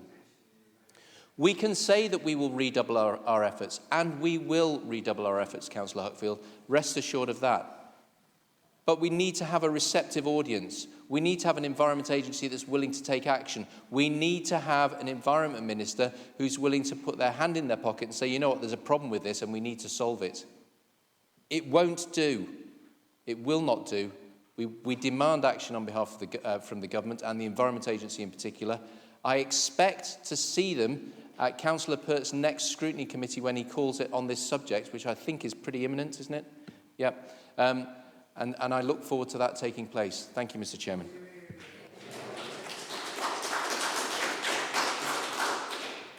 Thank you, Leader. I think that was emotionally put as from the previous member as well. That's absolutely fantastic. As a group, we're all behind the local members and making sure this is well supported. Moving on to item 12 on the Leader's statement, which is the Foster Care Awards. Councillor Edgela. Thank you very much, Chairman. Recognising the good work foster carers do is important and needed. I would ask the people in Staffordshire, if you're thinking of fostering, please don't think about it, do it. Giving a child that has probably gone through a lot of trauma in their young lives, to give them love, care and understanding, listening to their concerns, is one of the most rewarding jobs on earth. I know because I speak from experience. Thank you, Chairman. Councillor Mark Sutton. Thank you, Mr. Chairman, for that. Spoke earlier of the importance of our foster carers and being able to place children in our care with foster carers. And we have, over the last few years, started, I think, to recognise the importance that foster carers play even more by having annual award events for them. And this takes this, I think, to a further step, that we have these further foster carer awards and these nominations. So my point of standing and speaking is, if any of you around the chamber know of any foster carers who are deserving of this recognition, or you've got people you know within your communities who know foster carers, could you please encourage them to nominate one of them in any of those categories? I think we've had 53 nominations so far, but when I sit down with others to go through them, I would like to think that we have a really difficult job in choosing 5. Thank you, Mr. Chairman. Moving on to item 13 on the Leader's statement, which is the holiday activities and food programme. Councillor Jill Hood. Thank you, Chairman. I have spoken about this on a number of occasions, and I make no apology for talking about it again. This is a fantastic scheme. No one can deny that.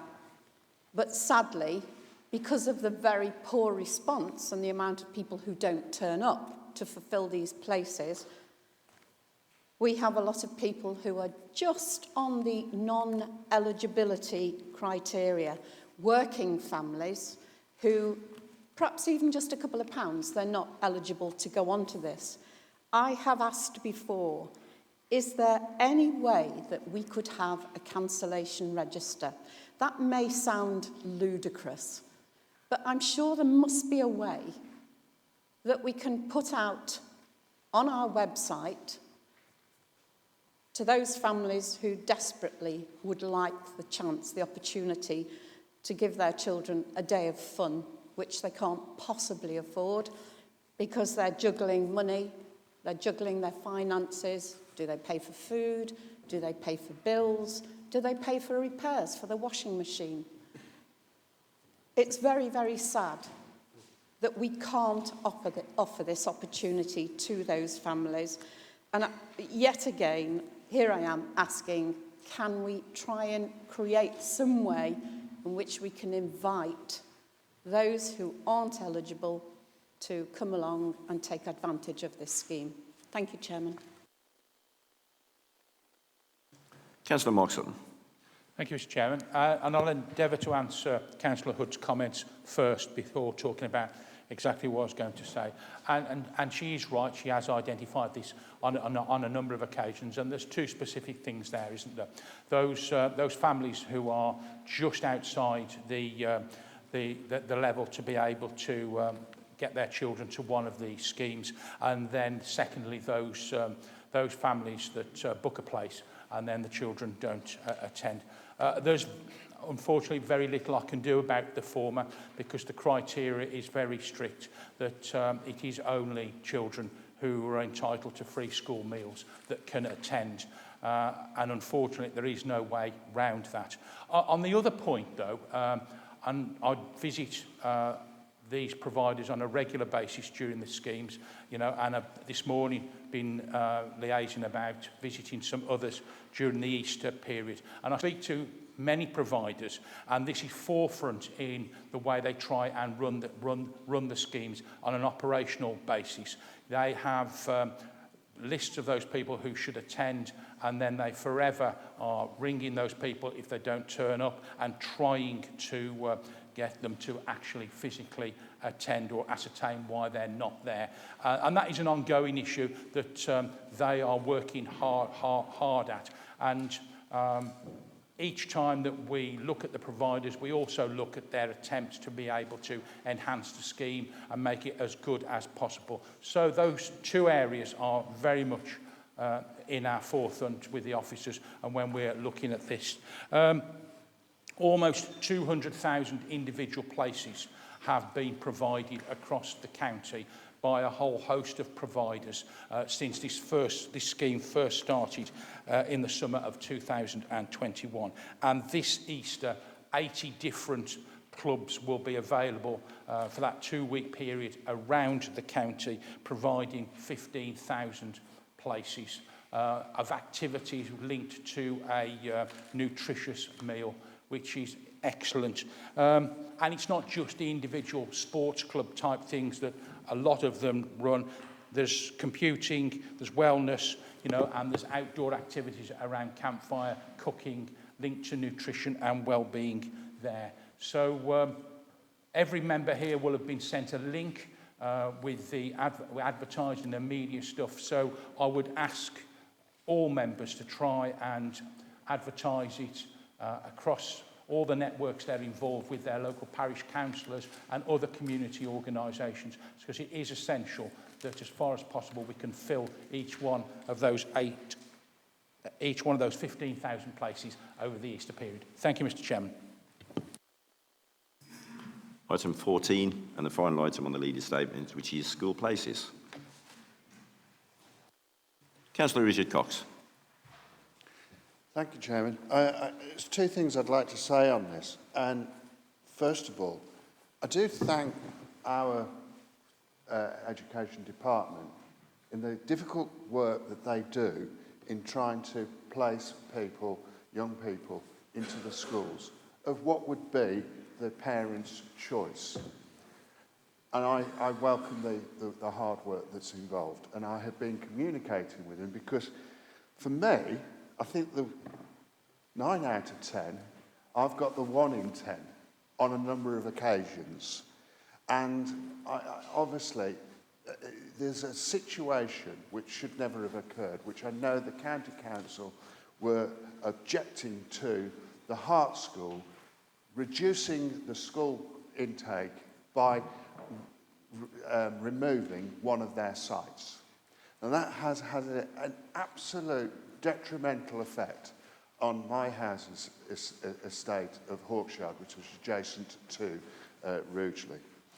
Having said that, it seems to be that those caring parents who really have, that the process fails them, but we have to understand and deliver the answers with empathy and sympathy and trying to deal with the best. So there is an appeal system. I'm urging them to go through that process, but it just seems bad decisions by other parties, in my view, has led this to a problem. And we know that we've got the all-through school going through.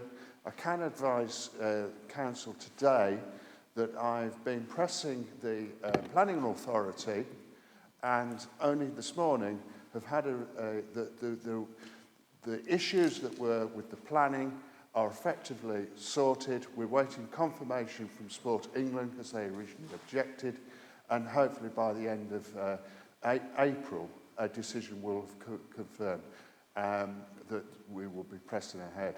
Now that will resolve things, I'm absolutely sure, but we can't afford those delays because before long, 2025 intake, we may have the same problem, and that would be, again, so I do employ everybody to just make this happen to ensure that we're not having this discussion of 1 in 10 in being disappointed. But I do thank the County Council's Education Department, obviously having to deal with a lot of academies, which aren't local authorities' responsibility. Thank you. Councillor Philip Hudson. Thank you, Mr. Chairman. I welcome this report, and I just want to dismiss the false claims that we seem to get in Uttoxeter, that due to the increase in housing, we don't have enough spaces for our children to attend school. I know that the County Council monitor the situation through the year. We know how many people are coming to live in Uttoxeter. We know the anticipated spaces for our children in the future. And you just see these false claims on Facebook all the time. I just want to dismiss those claims. So thank you, Mr. Chairman. Councillor Moy Sutherland. Thank you, Chair. Really just responding to Hart School, as a comment was made, and it's very easy to look for blame. And in this case, I want to defend Hart School because there isn't blame. It's a school that's creaking at the sides, and they've not gone out of their way to be difficult. There was an expectation of an all-through school coming on. It will happen. We're just waiting for that final time. So on behalf of Hart School, and I represent that ward, I think it would be totally and utterly unfair to think that they are responsible for the comments that were made earlier. And just picking up on the earlier comments, I think it is fantastic that our families do get, in the main, first choices. And we hope that when the situation in and around Rugeley is resolved, that will return to those high numbers. Thank you, Chair. Councillor Jonathan Price. Thank you, Chairman, and good morning, everyone. So, just on the comments around the particular issue that we face, or have been facing in the Rugeley School, I am pleased to say that with the support of both the members, our leader as well, Councillor Alan White, and with the support of Lichfield District Council, we have managed to move forward, and it looks like things are progressing well and are on schedule. So that is good news. With relation to the Hart School, they have taken on a significant amount of pupils and have expanded with the support of the County Council, and I really thank them for that. The school organisation team and admissions team had identified the potential gap and shortfall of places for children in Rugeley going forward, and had actually asked the Hart if they would delay the closure of the second site. Unfortunately, they decided to go against our wishes and was supported by the regional director, and unfortunately that school closed, and that's why we do find ourselves in the position that we're in. But we do have a good relationship with the Hart, and they've been very supportive to take as many pupils as they possibly can until we do get the Rugeley all-through school open. And I wanted to talk just very briefly as well around school admissions and making sure that we have enough school places, and the work that the team does around the Capital Schools programme makes sure that we do have those places available. And you talk about 1 in 10 not having places, but actually it's 99% for the top 3 choices, and that's why we do ask for 3 choices. Next Wednesday, I take a paper to Cabinet to discuss our Capital Schools programme and the work we're doing to make sure that we have sufficient places available for our children across the county. A total of 56 million will be spent on building new schools and maintaining and improving existing ones over the next 12 months. More than 14 million will be allocated to improve existing provision for pupils with SEND, and more than 32 million will be spent on building brand new schools over the next 3 years to accommodate those new housing estates. These schools include new primary schools in Stafford, Tamworth, East Staffordshire and Lichfield, and an estimated 26.5 million new secondary school to be built in Stafford. It's also important to plan for the future and ensure we are building schools that mitigate the rise in demand for school places. And our forward planning has ensured that the overwhelming majority of parents and consistently allocated one of their top choice secondary or primary schools. And this year saw more than 90% of parents allocated their first choice secondary school, with 99% allocated one of their top 3. The county has also consistently achieved similar figures for our primary school admissions. So I just want to take this opportunity to thank the team on the Capital Schools programme, but also to thank Sam Nichols and the team at the school admissions to make sure that our parents get the schools and the choice that they want. Thank you. Thank you. And that was the last item on the leader statement, so I move that the report be received. Is that agreed? Agreed.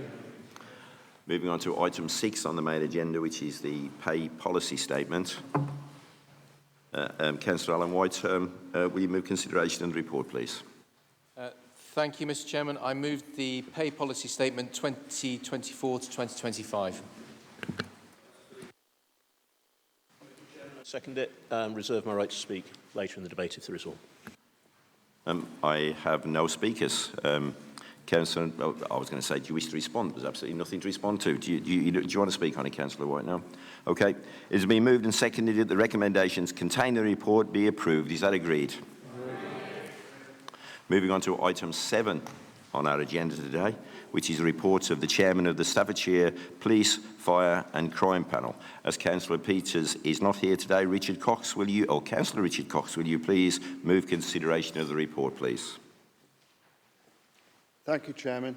I move consideration of the reports of the Staffordshire Police, Fire and Crime Panel, the 2 meetings held, one to discuss the precept for the police and the second one for the precept for the fire service. So I move those for consideration. Thank you, Chairman. Chairman, yes, I would publicly like to thank Chief Fire Officer Rob Barber and his team for the work they do to help the health service. Only last week it was said by a fire officer at our Health and Wellbeing Board meeting, which Councillor Sutton chairs, they helped 300 discharges from hospital. I think I speak on behalf of everyone in this chamber when I say thank you. Councillor Gillian Pardesi. Thank you, Chair. On page 65, we're told that the wearing of body cams by our police officers has been deemed important. I'd also like to point out that switching them on and keeping them on is also important, Chair. Unfortunately, we have too many examples of where body cams have very conveniently been turned off. Thank you, Chair. I have no further speakers on this item. I move that the report be received. Is that agreed? Moving on to item 8, the appointment of Chairman and Vice Chairman's committees. Councillor Alan White, can you please move your nominations for the appointment of Chairman and Vice Chairman committees and panels? Thank you, Mr. Chairman. It's just the one nomination. It's the new Chair of Corporate Overview and Scrutiny Committee, I nominate County Councillor Samantha Thompson. Samantha came on to the County Council just under 3 years ago, has done sterling work, and I think it reflects her abilities, a sharp and inquiring mind, and I look forward to working with her because I recognise the fact that the leader of council gets scrutinised by the chair of corporate scrutiny. So stand by. Councillor Philip White, will you second? It's a pleasure to second this. Once again, Alan White has moved the nominations. Is that agreed? And I'm sure we offer our warmest congratulations to Councillor Thompson. Item 9, which is questions under Standing Order 8. The Chairman, members, the 5 questions and answers have been circulated to members and published on our website. In accordance with the usual procedure, the questions and answers will be taken as read. I will allow each questioner 5 minutes in which to ask a supplementary question and to receive an answer. No debate is allowed. Councillor Yates to Councillor David Williams. Councillor Yates, do you have a supplementary question? Yes, I have. Thank you, Chair. Thank you very much for your answer to your question. I'm certainly no way criticising the efforts over the winter. It's been the amount of rain which we've had, which you've alerted to, and the surface water flooding has been absolutely unprecedented. And I had the pleasure of having the Chief Executive to visit the Staffordshire Moorlands, and we did note on some of the issues which had directly been caused by surface water flooding, which had really deteriorated the road surface. To that end, I get a number of complaints basically through Facebook to complain about damage being caused, and it's those kind of potholes which I'd like to sort of know on whether there is a scope within the AMI contract to actually directly employ subcontractors from the council, or whether, I'm just not clear with the final paragraph, whether we can directly employ and have a reserve list of potentially emergency contractors outside of the AMI contract, or do we have to go, are those subcontracted via AMI, and AMI look after that contract list? Because I do think the scope, especially in winters to come, based on the evidence of this winter, there are extra resources which are available at short notice would mitigate an awful lot of potential vehicle damage and potential vehicle claims on the county accordingly. Thank you. Councillor Williams.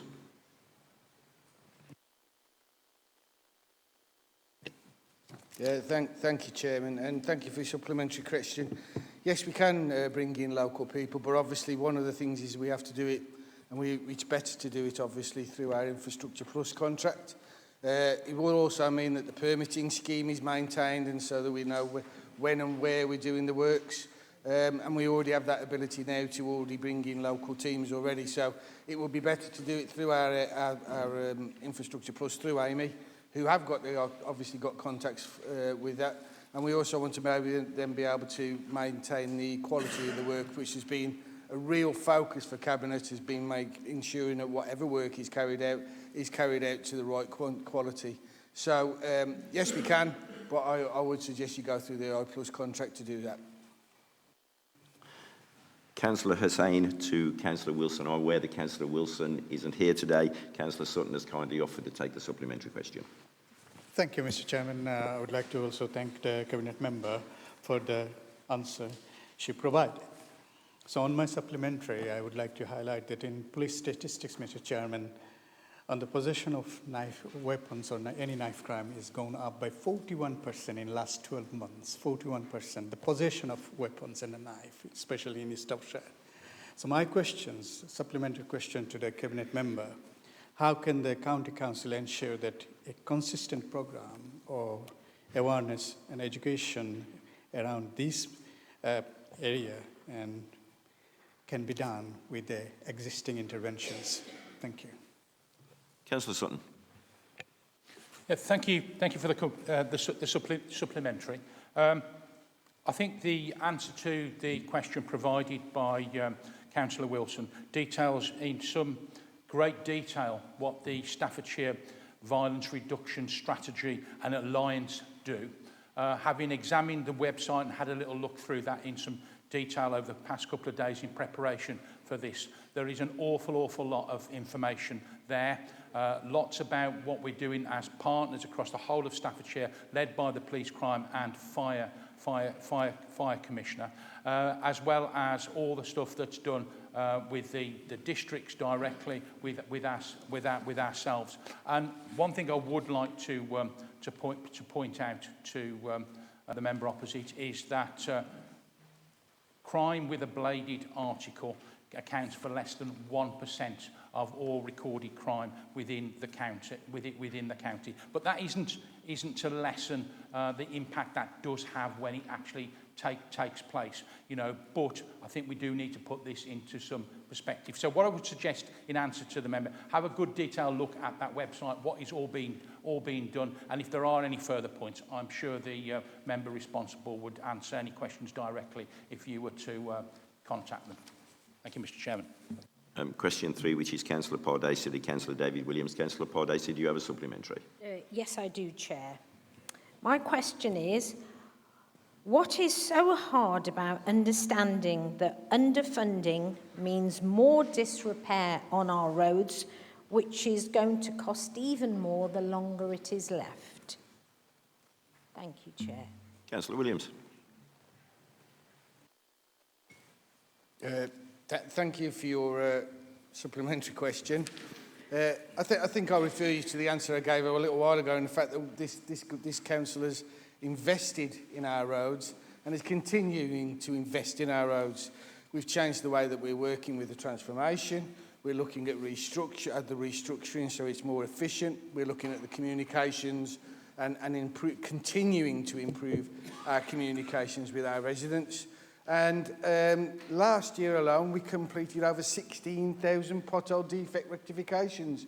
We carried out over 100 miles of surface dressing and carried out more than 10 capital maintenance schemes. This is the only cabinet that I am aware of that has actually stopped the decline in our roads as a whole of Staffordshire. We've actually improved it, and we're actually reducing the work stack as well. So, unfortunately, I think you're mistaken in your assertions that we are sitting back and not doing it. We are out there, we are working hard for it, and unfortunately this is one of those years where for 130 years we have not had this much water. Stafford, as we know, is built on quite much of a floodplain, and which is why it receives so much more damage than other places, because the water levels are so high. But that is happening across all of our roads. As well as the freezing temperatures, the water levels are really high, and I know the farmers in here will actually concur with me that the actual water level where it is now has not been this high for such a long time within their fields. Well, that water doesn't stop at the end of the field when it goes underneath the road. So actually we are doing what we can as much as we can, and over this winter I have to applaud our teams. We haven't sat back, we've continued to repair. We have had a large amount of Category 1 and Cat 2s, in which case I've had to authorise temporary repairs, which is not what we want to do. We always want to go out and do permanent repairs, but in some cases it's not actually being possible due to the weather, due to the conditions of the road. So your assertions that we are not pushing forward and we're just leaving it, we aren't doing that. And that was something that I made plain when I took hold of office. So I know that from the investment that we've already done and the investment that we're already going to put in over the next few years, and working with whatever funds we can get from government, we will try to make sure that Staffordshire has the best roads possible. Thank you, Chairman. Councillor Afsar to Councillor Wilson. If you have a supplementary question, Councillor Sutton. You. I haven't finished yet, Councillor Afsar. If you have a supplementary question, then Councillor Sutton will take that supplementary. Thank you. Thank you, Mr. Chairman. No supplementary, thank you. Thank you, Councillor Afsar. The last question, question 5, is Councillor Charlotte Atkins to Councillor Wilcox, and I guess there will be a supplementary question, Councillor Atkins. I want to disappoint you, Chair. Yes, thank you. And first of all, it's very good to hear that assessments are on track, because they can be incredibly stressful for families. But once the assessments have been done, do we have sufficient staff in place to deliver the social care which is so vital to our communities. What is the current vacancy level within the workforce on social care? Councillor Wilcox. Thank you, Chair. And thank you to Councillor Atkins. You will go down in history as being my first question as the Cabinet Member for Health and Care, so I appreciate that opportunity and thank you. You are right. The care assessments that we complete are really important, and it's really important that we make sure that those that are not getting done in a timely fashion are addressed as well. So it's important that we continue to work on that other 20% that are quite not there, but we will do, and I know we have a dedicated team that want to do that. In relation to the vacancy level rates, I will have to come back to you. I don't have that to hand here, but I will make sure that I get that back to you as soon as I possibly can. But thank you for your supplementary question. Thank you, Chair. Well, moving on from that historical moment. Item 10, petitions. Does any member have any petition they wish to present? I haven't been notified of any. Nope, we'll move on. Item 11, which is exclusion of the public. I move that the public be excluded from the meeting for the following items of business, which involve the likely disclosure exempt information as defined in the paragraphs of Part 1 of Schedule 12I, as amended by the Local Government Act 1972, indicated below. Is that agreed? We should just wait a few moments for a couple of members of the public to leave and the cameras to be turned off. I'll get an indication shortly that the cameras are turned off.